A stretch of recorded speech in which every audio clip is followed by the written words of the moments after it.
It's Entspresso Billionaire Week, where I am digging into my archives to bring you the 5 best lessons from the past 5 years from the 5 wealthiest people in the world over the next 5 days. Up today with a net worth of $94 billion is Mark Zuckerberg. In a world that's changing so quickly, the biggest risk you can take is not taking any risk. And I really think that that's true, right? I mean, a lot of people, I think that whenever it comes to, whenever you get yourself into a position where you have to make some big shift in direction or do something, there are always people who are going to point to the downside risks of that decision.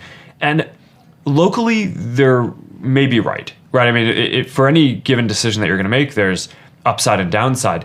But in aggregate, if you are stagnant and you don't make those changes, then I think you're guaranteed to fail, right? And not catch up. So to some degree, I think it's really right that over time, the biggest risk that you can take is to not take any risks. The biggest risk is not taking a risk at all.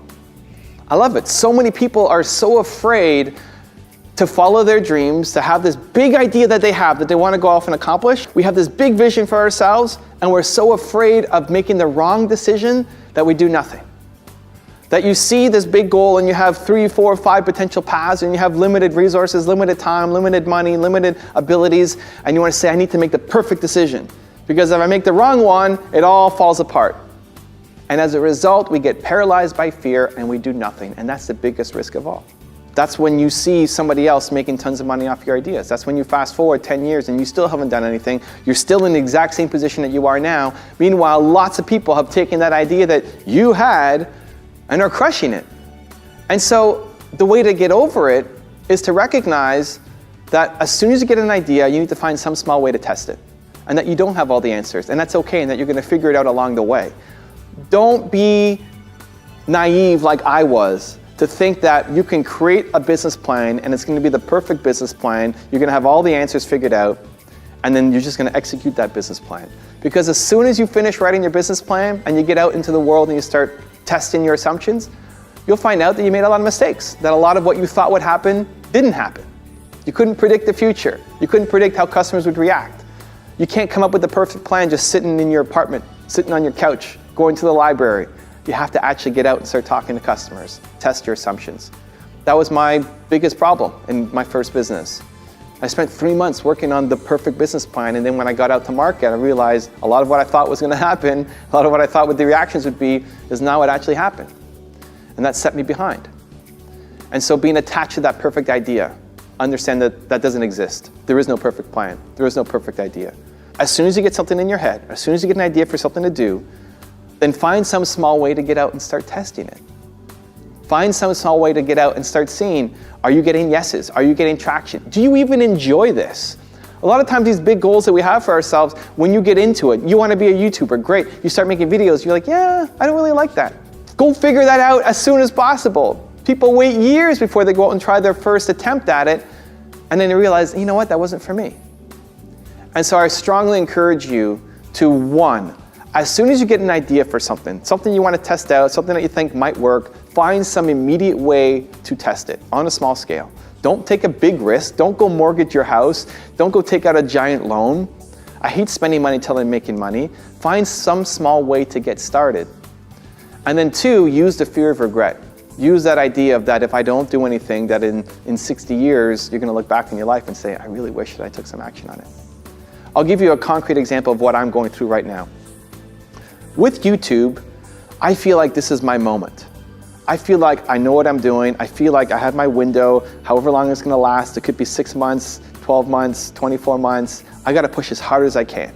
I feel like we're really hitting it. I think it's a great combination of everything that I love doing, my skill sets, my interests, my passion right now, to provide value to myself and to you guys. And so it's why I'm pushing hard. I'm making 3 videos a day. I go to my website. I had a shift where I said, you know what, I want to solve the world's biggest problem, untapped human potential. What does that look like? I don't know. When I first launched it, I had no idea. I deleted my entire website, threw up 1 picture, and that was my homepage. If you go right now, you'll see it's still a bunch of pictures. I had a little bit more meat to the bones, but I still don't know where it's going. I don't have all the answers around it. I'm still trying to figure it out. But I figure it out by doing, by testing, by having conversations. And so from a SEO perspective, my website sucks. But I wasn't interested in the direction I was going anymore. I switched. And so I had to find a way to get started. And so I did it myself. My website has now what I call the circle of potential, and all of those points you can click on it and dive a little bit deeper. Somebody made a comment when he clicked on the first version of my self-awareness button. He said, well, it's only promoting your stuff. It should have a wider range. You're right. I don't have the answer yet. I'm figuring it out. And so I don't let the fear of making mistakes prevent me from doing anything. Because if I waited until I had the whole thing figured out, what the perfect website would look like, I'd never launch it. And having a website that's not complete and building some momentum with it drives me to want to do more on it, drives me to want to figure out more details on it. And so some pages are more worked out than others, but all of them need a lot more work. And it just came from that initial idea, that initial thesis, that as soon as you have an idea for something, you find immediate ways to take action on it because the momentum is so important. The biggest risk of all is not taking any risk at all. Now I have a special bonus clip for you, but before getting to that, my question of the day is I'm curious, what is the risk that you have that you've been sitting on, that you haven't taken action on, but you want to, and after watching this video and leaving the comment, you're going to. Leave it down in the comments below. Really curious to see what you have to say. Thank you guys so much for watching. I believe in you. I hope you continue to believe in yourself and whatever your one word is. I'll see you again tomorrow morning for another shot of Entspresso, and enjoy the bonus. I wake up every morning. Espresso keep me going. I think people have terrible risk calculus in general. Even people who try to be really good about this are bad at it. The answer, I think, is almost always A, you're wrong about what is risky and what is not risky. And B, most people don't take enough risk, especially early in your career. Being young and unknown and poor, that is actually a great gift in terms of the amount of risk you can take. And I think people don't capitalize on that enough. I think what risk actually looks like is not doing something that you will then spend the rest of your life regretting. And there's a quote, people regret way more the things they didn't do than things that they did do. So if you really believe in something, if there's an idea that you're super passionate about, and you take a calculated risk to start a company, realizing you may forgo a couple of years of steady income at another job, and whatever else, and maybe people call you a failure or whatever, that's a great risk to take. And if you don't take that risk, I think you have a very high chance that you end up regretting that. I think the wrong kind of risk to take is where people don't actually do things or don't commit to something because they don't want to fail, and they overrate the risk of failure and the reputation damage or embarrassment or whatever. I think one really important thing to strive for in your career is to be a doer, not a talker. And the reason that people don't do stuff, one is it's hard, and two is it's risky. And so you have these people that want to dabble in a bunch of different projects but never be all in on one. And I think it's this combination of work and risk. And it's, I think that's really bad. I think history belongs to the doers.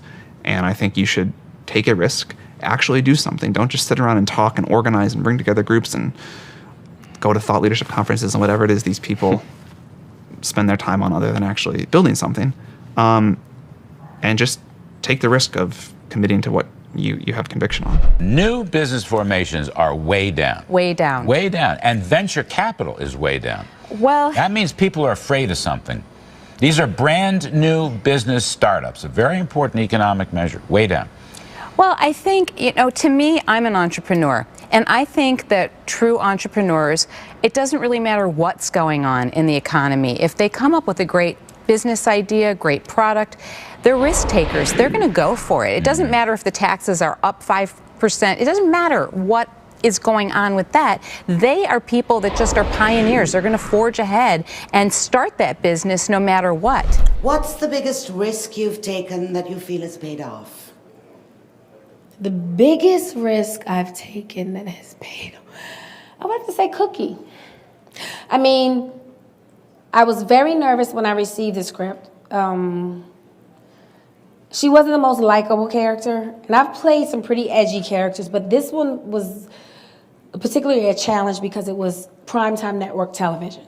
And I wasn't sure how people would receive her. I mean, she beat her son with a broom, even though he deserved it. She called one son a faggot. I mean, it was scary. But I'm the type of artist that if the role doesn't scare me, I don't want it. Because it's not going to change me as a person. So I took a risk. And that's what you do as artists. You jump in feet first, and you see where it goes. And I knew that we had something special. I don't just jump feet first for any project. I knew this was something special. I knew that what Fox was trying to do with Lee Daniels and Danny Strong were trying to do, and what I was trying to do was shake up television. It's too safe. You know, life is not safe. And I think we did that with this show. So I'm so proud to be a part of this project, and I'm so proud that Fox believed in us and took a chance, because that's what art is about, isn't it? Taking chances, taking risks. If you want to change your life in 30 days, check out my free training below. Or if you want to learn from the 4th richest person in the world, Elon Musk, check the video right there next to me. I think you'll enjoy them. Continue to believe, and I'll see you there.